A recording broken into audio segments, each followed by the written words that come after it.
Hi hello नमस्ते. मी पूनम. आठवड्याच्या बाजारातून हरभऱ्याची भाजी आणली होती. तिला चांगली कडक उन्हात 2 दिवस सुकवून घेतली.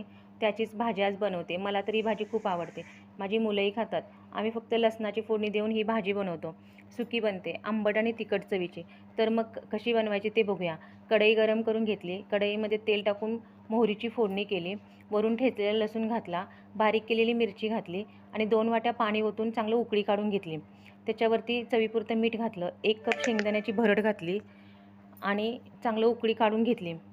वरून बारीक केलेली हरभऱ्याची भाजी घालायची आणि मऊ होईपर्यंत शिजवून घ्यायची. म्हणजे चांगली सुकी बनवायची, म्हणजे ती सुकी चांगली बनते आणि भाकरीसोबत सर्व करायची. फ्रीजमध्ये ठेवली तर आपण 2-3 दिवस खाऊ शकतो. ह्या भाजीचा गरंगाटाही छान लागतो. कोणी कोणी आमच्याकडे गरंगाटाही करतात. गरंगाटाही छान लागतो.